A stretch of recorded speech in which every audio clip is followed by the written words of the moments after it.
बार जा रहा है। नमस्कार। अ, मैं रविंद्र पटवाल। जन चौक के आज के कार्यक्रम कैसा रहा आज का दिन, देश दुनिया की क्या खबरें हैं, इस खबरों से आपको रूबरू कराने के लिए स्वागत है आप सभी का। हमारे आज के पैनल में मौजूद हैं प्रोफेसर रविंद्र गोयल जी, दिल्ली यूनिवर्सिटी से। स्वागत है सर। और अ, हमारे वरिष्ठ पत्रकार वाई एस गिल साहब हैं दिल्ली एनसीआर से, और आगरा कॉलेज से हैं शशिकांत जी, जिनसे आप परिचित ही हैं।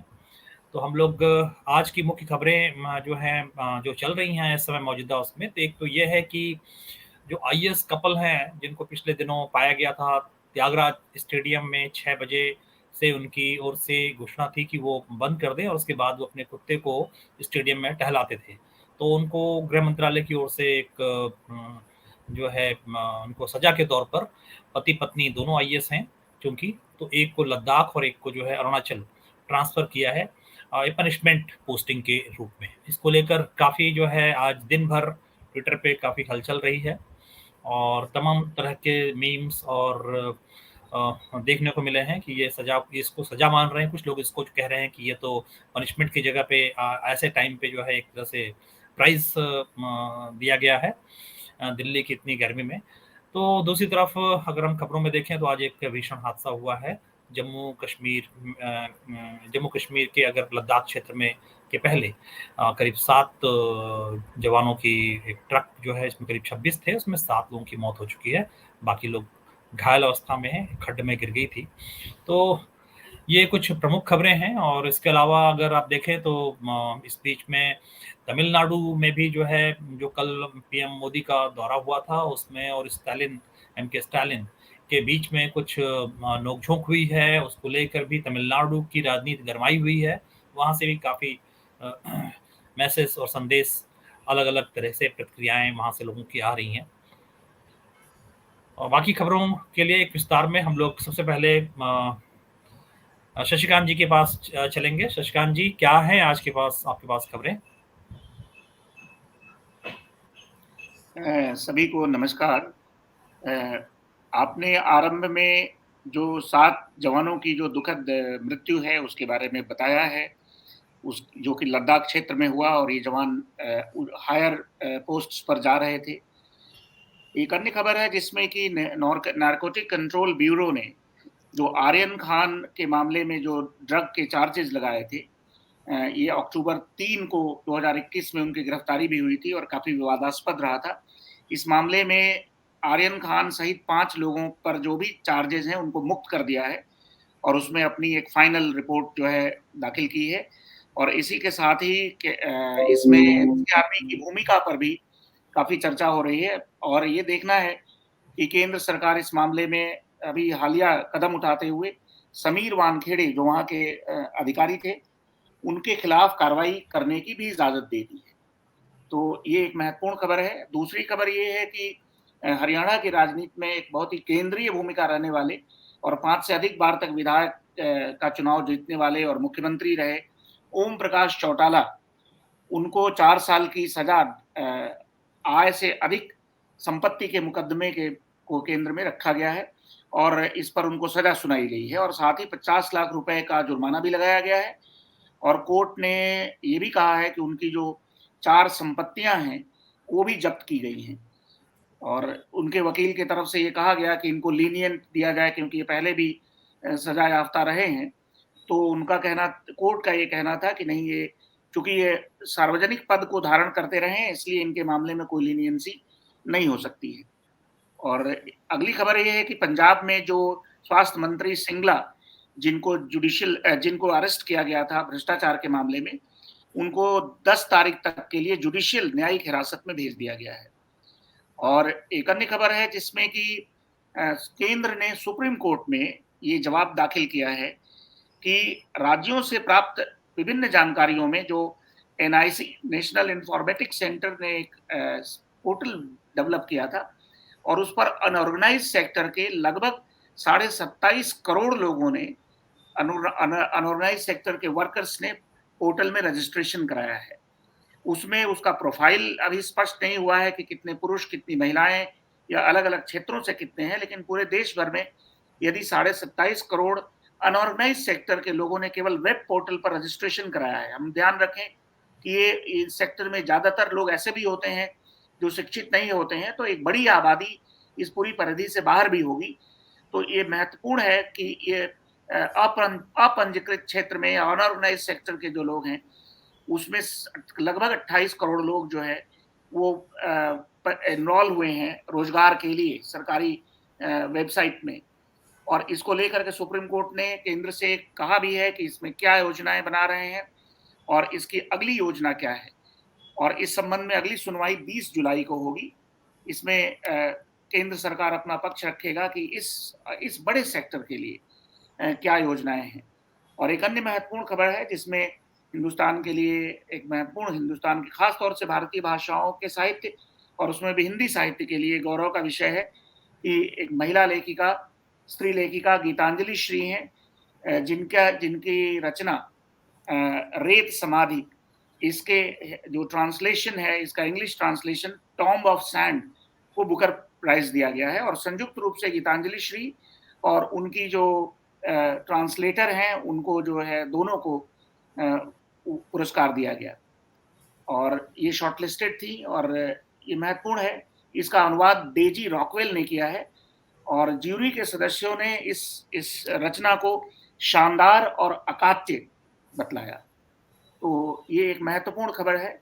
और एक अन्य खबर उत्तर प्रदेश से है, जहां उत्तर प्रदेश में लक्ष्मण टीला के नाम पर जो वहां की टीले वाली मस्जिद है, उस पर हिंदुवादी संगठनों ने दावा किया है कि यह भी एक पुराना मंदिर का स्थान है और उसको विवादित बनाने की कोशिश की है।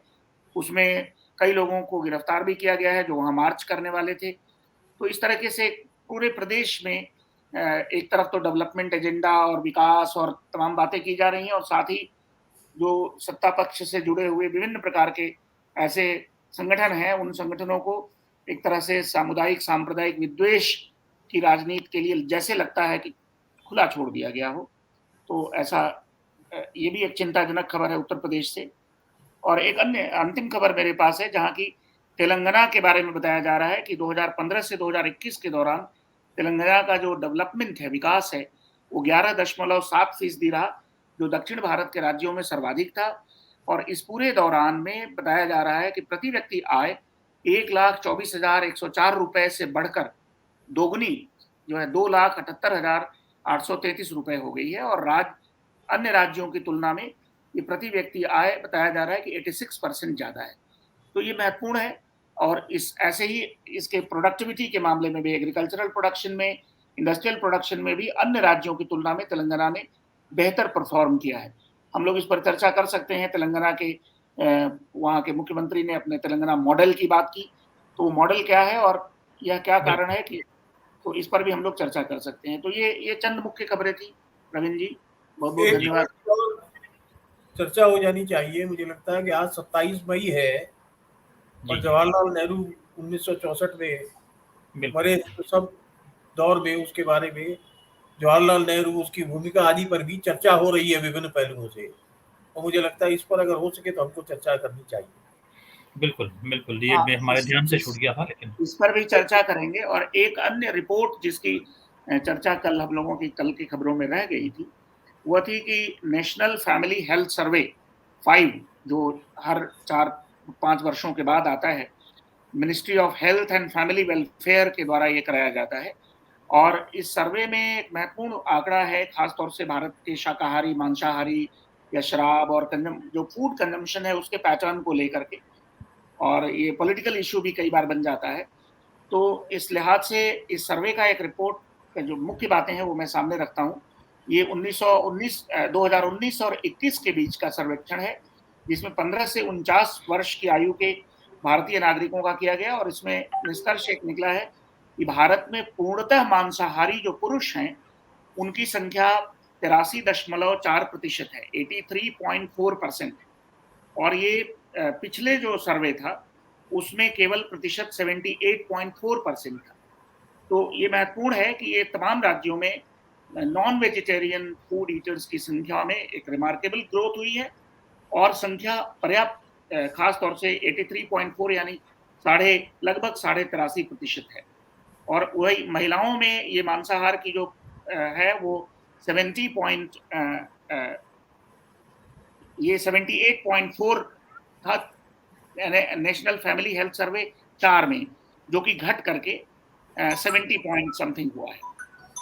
तो ये महत्वपूर्ण है, 70.6% हुआ है। और ऐसे ही एक महत्वपूर्ण इसी के साथ जुड़ा हुआ है कि जो लिकर कंजम्पशन है देश में 15 से अधिक वर्ष आयु की 1% महिलाएं शराब पीती हैं और कुल 19% पुरुष लीकर का कंजम्पशन करते हैं। ये फैक्ट्स सोशियोलॉजिकली और पॉलिटिकली भी इम्पोर्टेंट है। और इसमें हिंदूज 20% कंज्यूम करते हैं, Muslims 5%, Christians 28%, Sikhs 23.5%, Buddhist and neo Buddhist 24.5% and Jains 5.9% ये लीकर कंजम्पशन का रेशियो है। तो ये फूड हैबिट्स के बारे में, जिसके कि बड़े ही सोशियोलॉजिकल और पॉलिटिकल इम्प्लीकेशंस भी आजकल होते हैं, इसके बारे में ये तथ्य रखना आवश्यक था। धन्यवाद। जी बिल्कुल, धन्यवाद। और ये 2 टॉपिक जो है आपने बताए हैं ये बहुत ही महत्वपूर्ण हैं।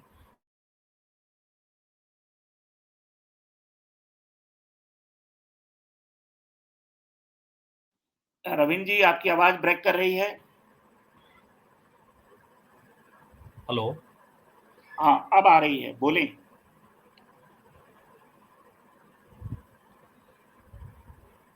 मेरी आवाज आ रही है क्या? हाँ, अब आ रही है, आप बोलिए। रविंद्र जी, आपकी आवाज आ रही है, बोलिए। अच्छा, हाँ, नहीं मेरा नेटवर्क थोड़ा कमजोर है। तो इस मुद्दे पे हम लोग एक तो ये वाला मुद्दा है, दूसरा तेलंगाना जो राज्य के बारे में आया है वो एक बहुत ही अच्छी खबर है, क्योंकि तेलंगाना राज्य में अगर देखें तो केसीआर ने बहुत सारे ऐसे प्रोग्राम मतलब कृषि में भी जो है, इनफैक्ट जो है अगर हम कहें कि 2014 के बाद से केंद्र की ओर से जो सब्सिडी देने की या जो ऊपर से जो एक तरह कहा जाए कि कैश जो प्रमोशन था वो मना किया था। और उनके बीजेपी के जो जैसे मध्य प्रदेश के राज्य है वहां पर ये मिलता था, और संवर्धन कृषि संवर्धन मूल्य के हिसाब से वो बंद कर दिया गया था। लेकिन तेलंगाना में लोगों को जमीन पर भी मिला है और उनको फसल पे मिला है, और उसका जो परिणाम मुझे लगता है कि शायद ये देखने को मिला है कि अगर आप इस पे इन्वेस्ट करते हैं लोगों पे तो उसका एक रिजल्ट मिलता है। और जबकि हमने इधर देखा पिछले दो हफ्तों में देख रहे हैं कि कांग्रेस के राहुल गांधी ने भी काफी जोर शोर से प्रचार, क्योंकि वहां पे शायद ईयर एंड में या अगले साल चुनाव भी हो सकते हैं। तो और कल पीएम मोदी की भी एक मीटिंग थी और उन्होंने लगातार इस पे मतलब परिवारवाद के नाम पर अटैक किया है टीआरएस पे। तो ये संदर्भ में देखें तो अगर हम कहें तो एक कहा जाए कि एक शाइनिंग जो है एक निकल के आते हैं तेलंगाना राज्य का परफॉर्मेंस, और उससे हमें सीखना चाहिए क्या क्या चीजें उन्होंने की हैं। और ये मुझे लगता है कि तो इसके बारे में जहाँ और थोड़ा डिटेल में हम लोगों को एक जानकारी दें कि क्या क्या वहाँ पे एग्जैक्टली कुछ अगर है, और ये बिल्कुल अच्छी बात है। या इस पर हम लोग और बात करते हैं। रविंद्र जी, अगर आप इसमें कुछ ऐड करें। प्रोफेसर अनम्यूट कर लें एक बार। अनम्यूट है, अनम्यूट। मेरे पास इस विषय में तेलंगाना के बारे में तो कोई ज्यादा जानकारी नहीं है, लेकिन ये तयशुदा बात है कि आज जो हिंदुस्तान की स्थिति है वहां पर खेती पर ध्यान देने की जरूरत बहुत आवश्यक है, और तेलंगाना ने खेती पर लगता है ध्यान दिया है।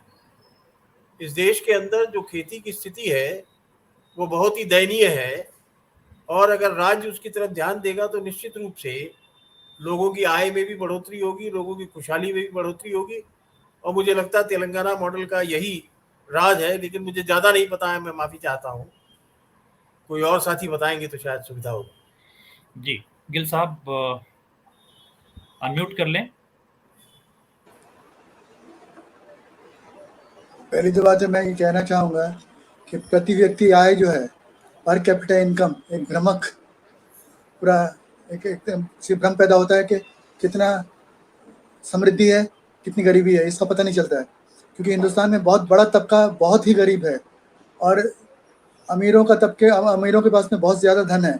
तो उसका एवरेज जब निकाला जाता है तो पर कैपिटा इनकम निकलता है। आप देखिएगा कि दिल्ली का पर कैपिटा इनकम बहुत हाई है। उसके पीछे इंडस्ट्रीज और सेक्टर, जो सर्टन सेक्टर्स है, जैसे आपके आईटी सेक्टर और दूसरे सेक्टर के चलते, कई सेक्टरों के चलते हो जाता है, प्रति व्यक्ति आय ज़्यादा हो जाती है। और सबसे ज़्यादा लोग जहाँ रहते हैं, जहाँ पैसे वाले लोग रहते हैं, जो बेहतर जिनके धंधे हैं, जैसे मुंबई है, उस सब इलाके से चलता है कि पर कैपिटा इनकम बहुत ज़्यादा हो जाता है। अब एक चीज़ देखिएगा, पर कैपिटा इनकम जो है पंजाब का काफ़ी लो हो गया है। पंजाब का पर कैपिटा इनकम इसलिए लो हो गया है क्योंकि हरियाणा में गुड़गांव है, गुड़गांव का बहुत बड़ा इनकम, मेजर इनकम, जो मेजर इंडस्ट्रीज है, जो सारा इनकम ऐड होता है हरियाणा के इनकम में, इसीलिए पर कैपिटा इनकम उसका काफ़ी ज़्यादा हो जाता है। पर कैपिटा इनकम से बहुत ज़्यादा समझ नहीं आता, पर कैपिटा इनकम डिस्ट्रीब्यूशन जो है कैसा है, इस पर डिपेंड करता है। जहाँ तक खबरें आती हैं जो तेलंगाना से, गरीबी बहुत ज़्यादा है वहाँ पर। माइनिंग सेक्टर में गरीब, उस इलाके में रहने वाले आदिवासी जो लोग रहते हैं और जो तबके हैं, जो खासतौर पर आपके मध्य प्रदेश से लगते हुए एरिया में, और ये कई इलाके बहुत गरीब इलाके हैं। आंध्रा का प्रति व्यक्ति आय कम है, पर उनमें समृद्धि आंध्रा में ज़्यादा है। एवरेज समृद्धि आप देखेंगे आंध्रा में जो लोगों के बीच में वो ज़्यादा है, but it is not so in Telangana. Telangana में गरीब और अमीर का बहुत फ़र्क है। और हैदराबाद एक हब है, IT हब है, जो कि इनकम मुझे लगता है तेलंगाना में ऐड हो रही है उस IT हब का भी, उसके चलते भी तेलंगाना की इनकम ज़्यादा हो जाती थी। पहले क्या था, आंध्रा जब जॉइंट था तो आंध्रा तेलंगाना का मिला के इनकम जो होती थी वो हैदराबाद का जो IT सेक्टर भी उसमें ऐड होता था। उसी के चलते मुझे लगता है ये जो इसको प्रॉपरली इन्वेस्टिगेट करने की जरूरत है कि व्हाट एग्जैक्टली इट इज़, क्या है, क्या आया बड़ी है कि नहीं है। इसमें मैं अगर कुछ तथ्य रखूं तो मेरे सामने जो कुछ तथ्य हैं जिसमें ये बताया जा रहा है कि तेलंगाना एग्रीकल्चरल सेक्टर को, कृषि क्षेत्र को लगातार निःशुल्क बिजली मुहैया करा रहा है। पहली बात तो ये है। दूसरा ये कि इस पूरे दौरान जो औसत विकास दर है वो 11.7% रहा, जो दक्षिण भारत के राज्यों में अधिक बताया जा रहा है। तेलंगाना में प्रति व्यक्ति बिजली की खपत जो है वह भी पूरे देश में सर्वाधिक रहा। पर कैपिटा जो इलेक्ट्रिसिटी कंजम्पशन है वो ज्यादा रहा। और बताया गया कि धान का रिकॉर्ड 2.18 करोड़ टन धान का उत्पादन हुआ और बीते 8 साल में तेलंगाना का कृषि उत्पादन 8 गुना बढ़ा है। तो एग्रीकल्चरल प्रोडक्टिविटी में 8 टाइम्स बताया जा रहा है कि खाद्य उत्पादन, अब तेलंगाना का खाद्य उत्पादन पंजाब के बराबर हो गया है। और इस मौसम में अनाज की खरीद के लिए लगभग 7,000 केंद्र स्थापित किए गए थे। और ये बताया जा रहा है कि धान के लिए अपने किसानों को, केवल धान ही नहीं, अन्य अनाजों के लिए भी अपने फसल को, किसानों के फसल को खरीदने वाला पहला राज्य हो गया है जिसने किसानों का पूरा अनाज खरीद लिया है जो मार्केट में सेल के लिए अवेलेबल था। तो ये भी एक इम्पॉर्टेंट फैक्टर है जो रिपोर्टेड है। और इसी के साथ ही भंडारण की क्षमता भी उसने 9.9 लाख टन से बढ़ा करके 31.9 लाख टन की भंडारण की क्षमता हो गई है। और यही नहीं बल्कि यहाँ पर ट्रैक्टर, ट्राली आदि पर जो ट्रांसपोर्टेशन टैक्स यानी यातायात कर जो लगता है, एग्रीकल्चरल जितने भी प्रोडक्ट्स हैं या ट्रांसपोर्टेशन व्हीकल्स हैं उन पर उसने खत्म कर दिया है। तो जो रविंद्र जी बात कर रहे थे कि जो डायरेक्ट और इनडायरेक्ट बेनिफिट्स जो एग्रीकल्चरल सेक्टर को दिए गए हैं, और प्राइमरीली चूंकि एग्रीकल्चर सेंट्रिक होने के साथ ही इंडस्ट्रियल बेस भी है, तो उसने अपने पर कैपिटा जो इनकम है उसमें ग्रोथ के इस ऑब्जेक्टिव को फुलफिल किया है। और इसके साथ ही जो सोशल वेलफेयर मैकेनिज्म्स हैं उसमें तेलंगाना सरकार ने senior citizens, single women, widows यानी विधवा, बुनकरों, एड्स के मरीजों, शारीरिक रूप से विकलांग लोगों को पेंशन मुहैया करा रही है। और राज्य में दूध के उत्पादन करने वाले लोग के लिए प्रति लीटर 4 रुपए की, मिल्क प्रोड्यूसर्स को पर लीटर 4 रुपये का प्रोत्साहन राशि दिया जा रहा है। तो ये सारी चीजें इंडिकेट करती हैं। कोई स्टेट पूरे हिंदुस्तान में नहीं है जहां मिल्क प्रोड्यूसर्स को 4 रुपये पर लीटर का एक तरह से प्रोत्साहन राशि दी जा रही है। तो इस लिहाज से ये महत्वपूर्ण है। और साथ ही सोशल सेक्टर्स में देखा जाए तो दलितों के सर्वांगीण विकास के लिए दलित बंधु योजना चलाई जा रही है, जहां की निर्माण के लिए, भवन निर्माण के लिए सब्सिडीज दी जाती हैं विशेष रूप से कमजोर वर्गों को। तो ये कुछ इंडिकेटर्स हैं जो बताते हैं कि अन्य राज्यों की तुलना में जो एक डिस्टिंक्ट मॉडल के रूप में तेलंगाना अपने आप को पेश करने में लगा है। उसकी वास्तविक धरातल के बारे में जो अखबारों में और समाचार पत्रों में है, उसके अलावे सर्वेक्षण वैकल्पिक मुझे नहीं दिखा। तो ये महत्वपूर्ण है। बिल्कुल। मुझे लगता है कि इन्हीं अर्थों में तेलंगाना मॉडल की जो बात आप लोग कर रहे थे जी कि तेलंगाना मॉडल जो है कृषि के अंदर कैसे खुशहाली लाई जाए और उसके चलते कैसे देश के विकास का रास्ता देखा जाए, क्योंकि ये एक वैकल्पिक आर्थिकी की मांग करता है और इस मामले में तेलंगाना मॉडल को पढ़ना चाहिए। क्योंकि हमारी सरकार जो मॉडल पर चल रही है एक्सपोर्ट प्रमोशन ग्रोथ पर, उसके अंदर हिंदुस्तान की निजात आम आदमी की नहीं है। टाटा अंबानी बिरला की तो हो सकती है, आम आदमी के लिए खेती के अंदर उत्पादन बढ़े, खेती से लोगों की आय बढ़े, और इस रूप में मुझे लगता है तेलंगाना वाला जो मॉडल है वो महत्वपूर्ण हो सकता है। शायद कभी आगे ज़्यादा तथ्य मिलेंगे तो उस पर चर्चा की जाएगी। बिल्कुल, तो क्योंकि देखिए हम लोगों के यहाँ जो इकोनॉमिस्ट हैं, उन्होंने बार-बार ये इसका स्ट्रेस किया, पिछले 5-6 सालों से हम देख रहे हैं कि उन्होंने जोर दिया है कि आप जो है सप्लाई साइड की जगह पर कैसे लोगों की परचेजिंग कैपेसिटी को अगर बढ़ाते हैं, तो देश में खुशहाली या उसमें जो है उनकी इकोनॉमी में, उनकी अर्थव्यवस्था में, उनकी इनकम में और में वृद्धि होगी। और ये मॉडल एक बार दोबारा प्रूव करता है, जैसे मनरेगा में हमारे एक बार जो है हमने इसको एक बार देखा है यूपीए के गवर्नमेंट के सामने, तो तेलंगाना के सरकार ने भी इस बात को दिखाया है। इवन कि अगर मध्य प्रदेश के अंदर जो खुशहाली हम आज देख रहे हैं, ये आज की नहीं है, ये जो है पिछले 15 सालों, मोदी जी के आने के पहले के जो 15 साल हैं, 10-15 साल हैं, उसमें जो पूरा काम हुआ है और उसमें जो गेहूं का इतना नाम है, और मध्य प्रदेश जो है एक नए जो है बाउल के रूप में, आपको एक गेहूं का जो है एक क्षेत्र के रूप में निकला है, उभरा था, और आज जो है उसको पिट रहा है, धीरे धीरे उसकी स्थिति खराब होती जा रही है। तो इसको भी हमें देखना समझना होगा और इसको चर्चा करनी चाहिए राज्यों को भी। मुझे लगता है कि आप लोग बेहतर बताएंगे। तो इसके अलावा जो एक दूसरा मुद्दा मुझे लगता है, रविंदर गोयल जी सर आप बता रहे थे कि कुछ अभी हमारी चर्चा पहले चल रही थी, उसके बारे में कुछ बताएं कि भारत सरकार ने कुछ शायद कुछ प्लान कर रखा है मैं ऑयल। बताता हूँ।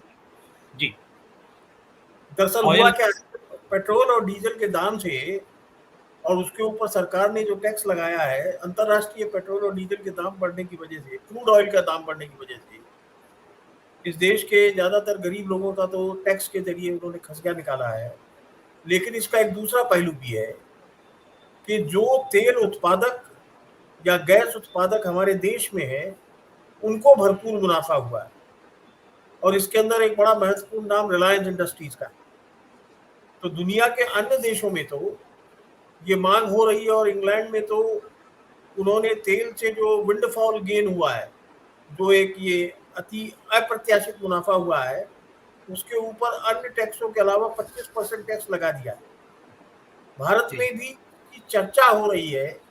पहले 2 बार इसकी चर्चा 2 बार और भी पहले हुई थी, लेकिन भारत में ये हो पाएगा या नहीं हो पाएगा, ये देखना होगा।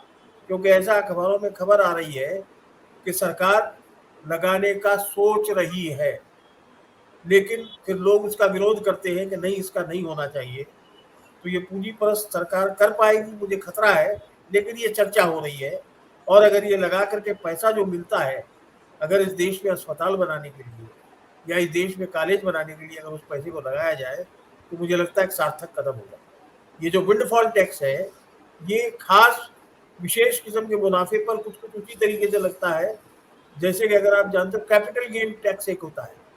जी जी। आपने एक मकान खरीदा, 10 साल बाद अगर आप उसको बेच रहे हैं, तो जी कुछ तो महंगाई हुई, उसके अलावा जो मुनाफा है उसको आपको सरकार को टैक्स देना पड़ता है 20%। तो ये जो विंडफॉल मुनाफा इन रिलायंस जैसे धनपतियों को हुआ है, उसके ऊपर ये टैक्स लगना चाहिए, बहुत वाजिब बात है। लेकिन सरकार लगा पाएगी नहीं लगा पाएगी, ये दिख रहा होगा। अभी इस पर जी। चर्चा चल। ओके, अच्छा अच्छा। और ब्रिटेन में लगा विंडफॉल टैक्स जो है, इसको जो लॉटरी टिकट पर जो टैक्स लगता है उसको विंडफॉल टैक्स कहते हैं।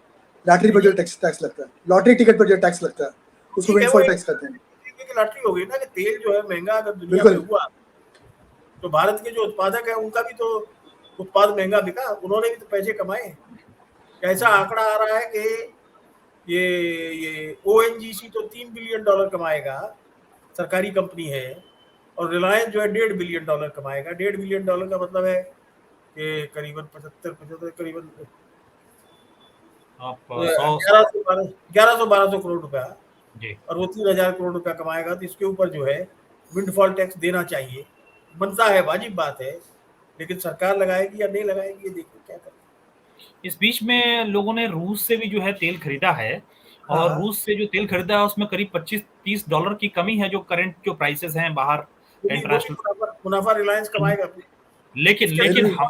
लेकिन जो बेचा गया है, जो आम जनता को और जितने भी सरकारी जो पब्लिक सेक्टर्स को बेचा गया, किसी को बेचा गया है, वो तो उसी दाम पे बेचा गया है। तो इनको जो मुनाफा है वो किसके पैसे दिया? एक और भी पोल है जी कि भारत सरकार ने हाथ उठा दिए कि हम तो रूस से खरीदेंगे नहीं। मतलब सरकारी कंपनियों ने वो तेल रूस से नहीं खरीदा, वो तेल रूस से खरीदा रिलायंस आदि ने। तो मुनाफा जो है वो भी सबको नहीं हुआ, सिर्फ इनके प्यारे दोस्तों को हुआ है। एलएनजी भी खरीदा है, एलएनजी भी खरीदा है, एलएनजी भी खरीदा है रूस से। हाँ, वो जो खरीदा उसी में तो अरबों रुपया बनेगा। मैं अगर मुझे मिल गए तो कल मैं इसके ऊपर आपके सामने तथ्य रख सकता हूँ। अभी तो मेरे पास तथ्य नहीं, अभी इतना ही पता है कि रूस ने तो हार करके टैक्स लगा दिया, सॉरी इंग्लैंड ने तो टैक्स लगाया 25% विंडफॉल टैक्स, हंगरी में भी लगा, यूरोप के तो कुछ देशों में लगा है, लेकिन हमारे यहाँ अभी पता नहीं इनकी हिम्मत बनेगी कि नहीं बनेगी। अमेरिका में भी इसको लेकर मांग हो रही है, क्योंकि शेल में भी बहुत जबरदस्त मुनाफा कमाया है। लेकिन वहां जो है एक दूसरा काम हुआ है कि अमेरिका में तो ये काम हो रहा है कि लोग ये बात कर रहे हैं कि एक गैस टैक्स हॉलिडे होती है कि पेट्रोल जब दुनिया में इतना महंगा है तो आप उसके ऊपर टैक्स क्यों लगाएं। तो कुछ स्टेट्स ने पेट्रोल के ऊपर टैक्स खत्म कर दिया। हमारे यहाँ भी भारत सरकार को पेट्रोल के ऊपर टैक्स खत्म कर देना चाहिए, इसका कोई औचित्य नहीं आज के समय में, जबकि 90% तेल जो है हमारे यहाँ मुख्यतः ट्रांसपोर्ट में लगता है, और ट्रांसपोर्ट में भी 60% पेट्रोल तो टू व्हीलर पर लगता है, गरीब आदमी इस्तेमाल करता है, खेती में लगता है, बसों में लगता है, वाहनों में लगता है, जो कि इन्फ्लेशन को हवा दे रहा है। लेकिन उसके लिए जरूरी है कि वित्त के अन्य महत्वपूर्ण स्रोत जो है वो टैप किए जाए, जिसके मूड में भारत सरकार नहीं है।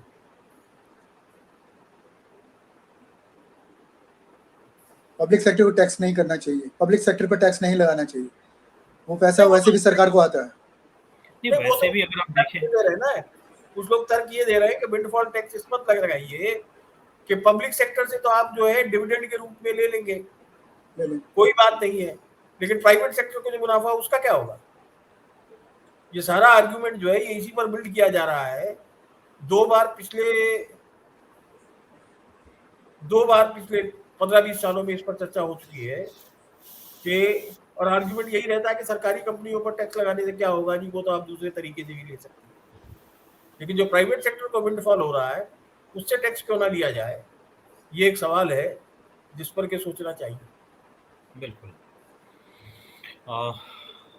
इसके अलावा अगर हम देखें तो एक शशिकांत जी, आपने एक और चर्चा रखी थी कि इसी में अभी जो चर्चा चल रही थी उसमें मैं ऐड कर दूं कि एक इंडिकेटर इनके जो प्रॉफिट्स हैं वो किस तरीके से सर्ज कर रहे हैं, किस तरीके से बढ़ोतरी है, उसका एक इंडिकेटर है कि रिलायंस और अडानी, ये दोनों ऑयल इंपोर्टर्स हैं, इनके जो शेयर्स हैं उनमें 19% और 42% की जो है बढ़ोतरी हुई शेयर मार्केट में फरवरी से लेकर के इधर, मतलब जब से युद्ध आरंभ हुआ है यूक्रेन का, उसी पीरियड में 19% और 24%, 42% की वृद्धि हुई, 42%।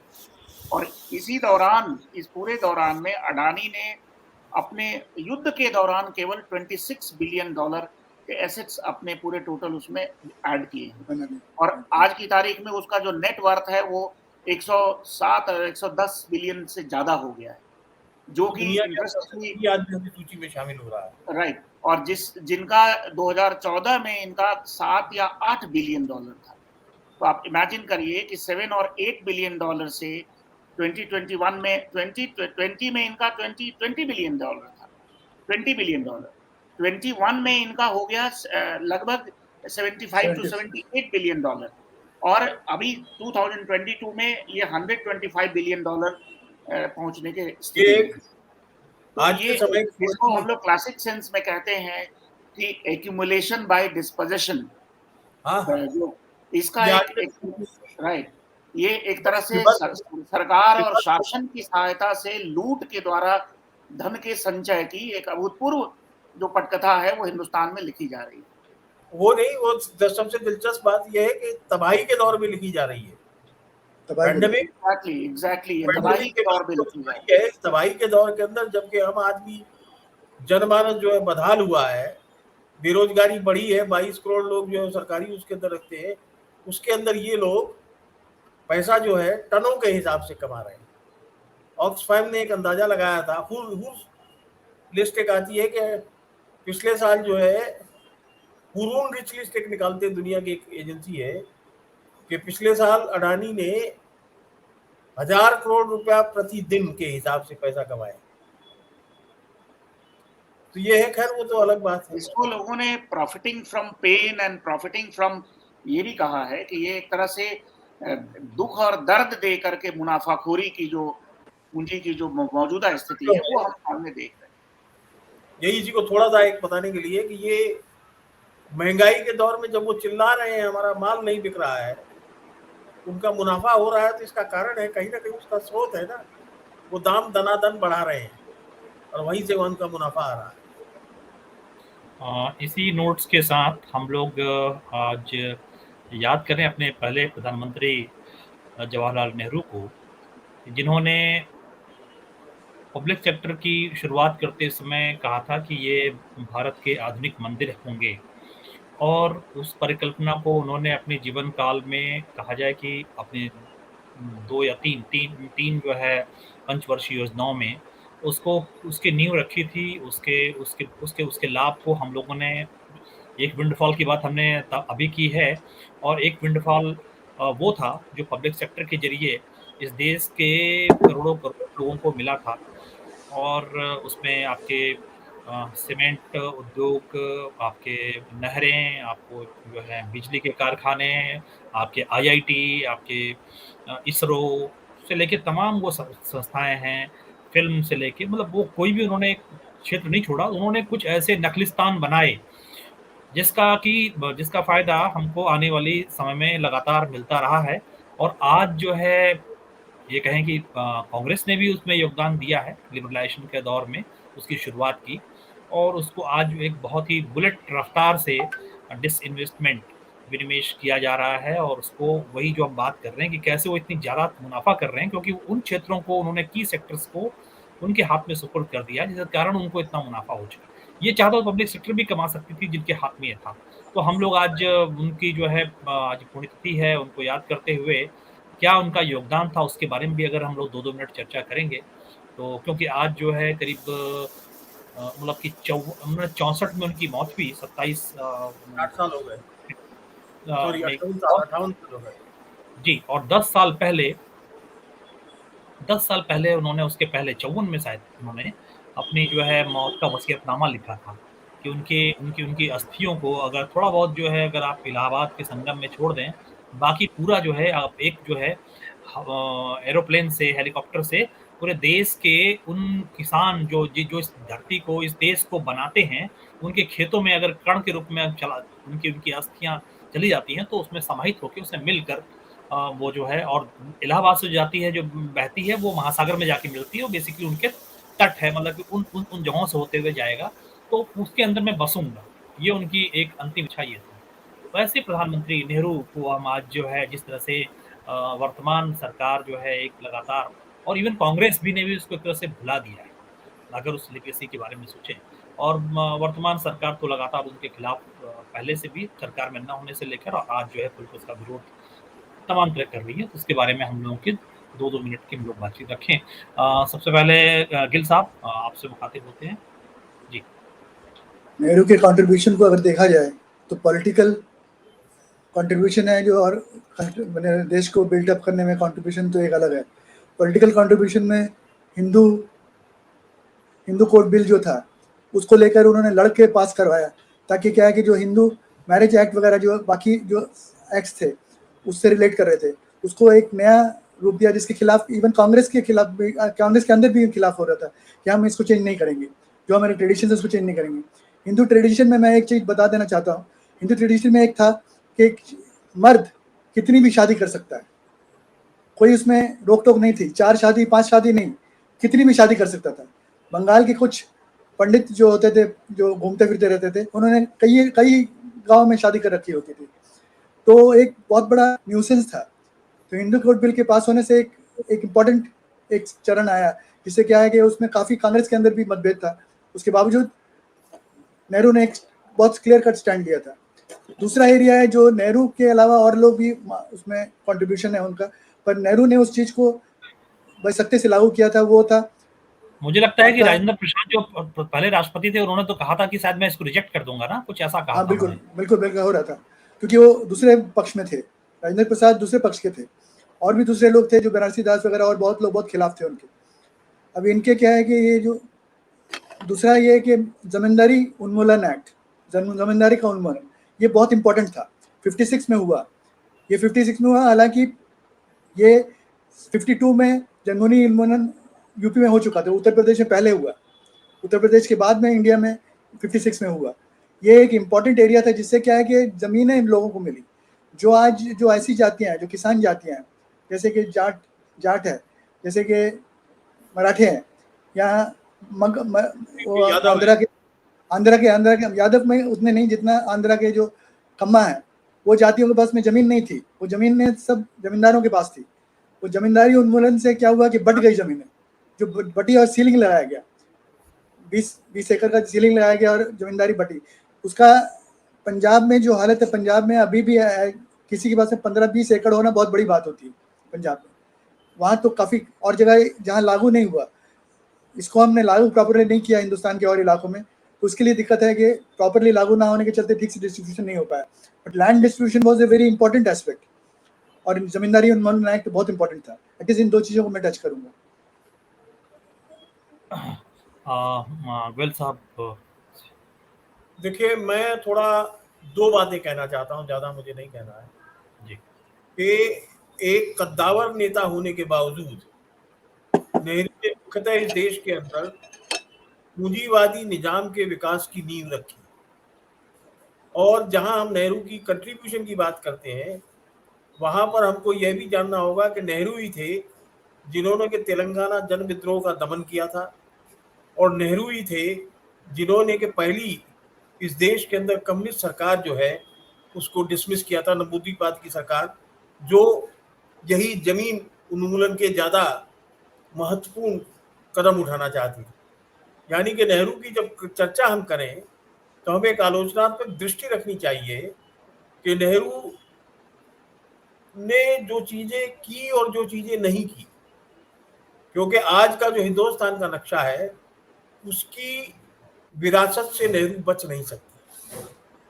नेहरू ने जहाँ से शुरू किया वहाँ का हिंदुस्तान इंदिरा गांधी बैंक नेशनलाइजेशन से पहुँचते पहुँचते इसको लिबरलाइजेशन तक आना ही था, और लिबरलाइजेशन के अंदर आज जिस विभत्स रूप में ये काम कर रहा है उसके बारे में भी नेहरू की एक हद तक जिम्मेवारी बनती है। तो मैं सिर्फ इतना ही कहूँगा कि नेहरू पूंजीपति वर्ग के कद्दावर नेता थे, इस देश के मजदूर किसान जो हैं उनको उनके बारे में एक आलोचनात्मक दृष्टि रखनी चाहिए। हाँ बिल्कुल, हाँ बिल्कुल, इसके बारे में जो है और ज़्यादा से ज़्यादा चर्चा होनी चाहिए, क्योंकि ये बात सही है कि नेहरू ने केवल केरल ही नहीं बल्कि जम्मू कश्मीर में उनके खास मित्र थे शेख अब्दुल्ला, उनको जेल भेज दिया, उनको 2 बार उनके कार्यकाल में जेल भेजा गया, और वो सबसे पहले आदमी थे जिन्होंने जो है एक तरह से लैंड रिफॉर्म अपने यहाँ लागू किया था, सबसे पहले, और सबसे पुख्ता लैंड रिफॉर्म, सबसे बेस्ट लैंड रिफॉर्म, सबसे बेहतरीन लैंड रिफॉर्म। जो सवाल है आज भी वहाँ पर गरीबी नहीं है, जम्मू कश्मीर में गरीबी ना होने के कारण लैंड रिफॉर्म्स कहीं न कहीं इसके बारे में चर्चा कभी आगे हम लोग करेंगे कि कहीं न कहीं नेहरू के साथ, जैसे ही नेहरू आज़ाद हुआ मुल्क और उसके बाद जो है जैसे कि लोहिया समाजवादी खेमा तुरंत बाहर निकल गया कि हमको जो है कांग्रेस के पक्ष में खड़ा होना चाहिए, क्योंकि एक मुकम्मल विपक्ष भी होना चाहिए। उसके बाद धीरे-धीरे दूसरे जो खेमे थे, कम्युनिस्ट खेमा था, वामपंथी खेमा था, वो सारे लोग सर्वोदयी खेमा, मतलब वो लोग धीरे-धीरे निकलते चले गए। उनके पास, नेहरू के पास एक अपना विराट व्यक्तित्व तो था ही, लेकिन साथ में जो राइटिस्ट फोर्सेस थे, जिसको हम आज जो है बाहर निकलते हुए देख रहे हैं या निकल के एक बड़ी, वो लोग कहीं न कहीं उनके साथ उनको लेके काम करना पड़ा। वो क्या रहा, वो क्या चीज़ें रहीं, और क्या वो अपने पेस के हिसाब से लैंड रिफॉर्म करना चाहते थे या बाकी चीज़ें करना चाहते थे, या जो केरल में लैंड रिफॉर्म का एजेंडा कैपिटलिस्ट एजेंडा है, बेसिकली पूंजीवादी एजेंडा है। ये कोई कम्युनिस्ट एजेंडा नहीं है। और कम्युनिस्ट पार्टी के खिलाफ थे, वो कम्युनिस्ट पार्टी को बैन किया था उनके जमाने में, कम्युनिस्ट पार्टी को बैन किया गया था। मैं यही कहना चाहता हूँ कि आज एक बड़ी अजीब स्थिति में हम फंसे हुए हैं। आज के वर्तमान नेताओं को देख करके कभी कभी लगता है कि वो बहुत अच्छे थे, पर सच्चाई है कि स्थिति ये है कि आज तो नेहरू का लिबरलाइजेशन के दौर में जो आपने बात कही थी, नेहरू का पक्ष पेशन तो कांग्रेसी भी उतनी मजबूती से नहीं कर रहे हैं जितना हमारे कई वामपंथी और लिबरल बुद्धिजीवी कर रहे हैं। इस मोह से हमें बचना चाहिए, मेरा सिर्फ यही बात कहनी है। हमें कहना है कि नेहरू का एक आलोचनात्मक विश्लेषण होना चाहिए, क्योंकि नेहरू के मुकाबले उसी समय चीन में भी माओ से तुंग थे, और माओ से तुंग ने जो विकास का रास्ता अपनाया और नेहरू ने जो किया, इसके बारे में अगर हम स्पष्ट नहीं होंगे तो लगता है कि भारत के सामने एक ही रास्ता था। ऐसा नहीं है, कई रास्ते थे। बस ये इतनी बात कहना चाहता हूँ। बिल्कुल बिल्कुल। मैं इसमें ऐड करूं कि खास तौर से जब भी हम नेहरू का आकलन करें तो उन परिस्थितियों का भी आकलन करें जिन हालात में, क्योंकि जब हम नेहरू से एक रैडिकल सोशलिस्ट एजेंडा की डिमांड करते हैं या उनसे अपेक्षा रखते हैं, तो ये मान करके चलते हैं कि क्या उस समय हिंदुस्तान में क्या कांग्रेस उसको रिप्रेजेंट कर रही थी? नहीं कर रही थी। कांग्रेस लार्जली, और नेहरू खुद भी उसमें उस कांग्रेस के स्पेस में कंटेस्ट कर रहे थे। इसमें लिबरल फ्रेमवर्क में ही एक सोशलिस्ट स्पेस की, जिसको नेहरूअन कोट अनकोट नेहरूअन सोशलिज्म या नेहरू समाजवाद कहा जाता है, उसको कंटेस्ट कर रहे थे। महत्वपूर्ण बात ये है मेरे हिसाब से, अगर नेहरू का आकलन किया जाए, क्योंकि पूरे देश में एक तरह से साम्यवादी या समाजवादी क्रांति की शक्तियां उस समय उतनी सशक्त नहीं थी कि नेहरू के कांग्रेस से यह उम्मीद की जाए कि वो एक रैडिकल सोशलिस्ट पॉलिसी इनिशिएटिव लेते। ब्रॉडली वो एक लिबरल उदारवादी खेमे के ही नेता थे। लेकिन सबसे महत्वपूर्ण बात थी कि आजादी के बाद जो स्टेट और इंस्टीट्यूशन बिल्डिंग की जो ऑटोनॉमी थी, राज्य की स्वायत्तता को लेकर के वो बहुत सजग थे। हमें याद है कि कम्युनिटी डेवलपमेंट जो तमाम सोर्सेज से पता चलता है कि जब मार्शल प्लान और कोल्ड वॉर के दौरान अमेरिका अपने गुट में लेने को तैयार था और सोवियत संघ उस समय अपने गुट में भारत को खींचने को तैयार था, तो ऐसे में भारत के सामने अपनी उस स्वाधीनता को, राजनीतिक स्वाधीनता को बचाए रखने की भी एक जिम्मेदारी थी। और ऐसे में फोर्ड फाउंडेशन और इन सब ने इंडिया हिंदुस्तान को ऑफर किया, फाइनेंशियल एड और मिलिट्री एड ऑफर किया कि अगर आप अमेरिकन ग्रुप को ज्वाइन करते हैं तो आपको सहायता दी जाएगी। लेकिन उन्होंने उसको रिजेक्ट किया। ये बात अलग है कि बाद में चल करके कम्युनिटी डेवलपमेंट प्रोग्राम्स की बहुत सारी चीजों को एक्सेप्ट किया और वो आज इंटरमीडिएट एजेंसीज के रूप में दिखाई जाए, खासतौर से तेलंगाना के बाद। तो मेरा मानना ये है कि रिप्रेजेंटेटिव लिबरल इंस्टीट्यूशंस की अगर हम बात करें कि रिप्रेजेंटेटिव डेमोक्रेसी की जो नींव है, हिंदुस्तान के जो इंस्टीट्यूशंस हैं, जैसे अगर हम इंस्टीट्यूशंस में संवैधानिक संस्थाओं की बात नहीं कर रहे हैं, समानता की बहस, न्याय की बहस, तो ये जो लिबरल इंस्टीट्यूशंस हैं उनको खड़ा करने की एक आरंभिक कोशिश दिखती है, जो लगातार आने वाले वर्षों में इरोड कर रही है। और मौजूदा समय में आज तो कॉन्स्टिट्यूशनल डेमोक्रेसी ही सबसे बड़े खतरे में है। संवैधानिक लोकतंत्र की ही बुनियादी मान्यताओं पर जब कुठाराघात है, प्रतिनिध्यात्मकता खतरे में है। तो ऐसे वक्त में नेहरू का एक कोशिश कि उस लिबरल स्पेस को, उसको आगे ट्रांसफॉर्म करके ले जाने का काम आगे की क्रांतिकारी या जो रेडिकल फोर्सेस थी उनका था। नेहरू ने उस समय का जो टास्क था कि एक इंडिपेंडेंट स्टेट बिल्डिंग का, वो उन्होंने अंशतः पूरा किया। मेरा अपना ऐसा आकलन। नहीं, खैर आपकी राय हो सकती है, लेकिन मेरा सिर्फ ये कहना, मैं थोड़ी भिन्न रखता हूँ कि पहली चीज ये है कि नेहरू के बारे में दो चीजें स्पष्ट होनी चाहिए कि पहला तो वो मुख्यतः यहाँ पर एक पूंजीवादी राज्य की स्थापना के प्रयास में लगे हुए थे, और उसके अंदर जहां तक किसानों का सवाल है उसको रियायत देना उनकी मजबूरी थी, क्योंकि किसानों की मदद के बिना ये देश आजाद हो ही नहीं सकता था। और दूसरी बात है कि पूंजीवादी विकास के अंदर जो भी रोड़े आए वो उन्होंने अटकाने की, या थोड़ा भी विरोध हुआ उसको उन्होंने बहुत ही बर्बर तरीके से दमन किया, जिसका के उदाहरण है चुनी हुई सरकार जो नंबूद्रीपाद की थी उसको डिसमिस किया। तो मेरा सिर्फ ये बात कहनी है कि नेहरू एक मामले में इन छुट भैये मोदी वो जैसे नेताओं से कद्दावर बढ़िया नेता थे, बेहतर नेता थे, हिंदुस्तान की राजनीतिक आज़ादी की रक्षा के लिए लड़े, और जो हिंदुस्तान दुनिया के अंदर नॉन अलाइंड मूवमेंट में भी उन्होंने एक योगदान किया। लेकिन मुख्यतः जो बात समझने की वो ये है कि नेहरू जो आम जनता के हितों के खिलाफ थे उसको भी पिन पॉइंट करने की जरूरत है। और ये काम जो है कुछ ऐसा नहीं है कि उस समय नहीं किया जा सकता।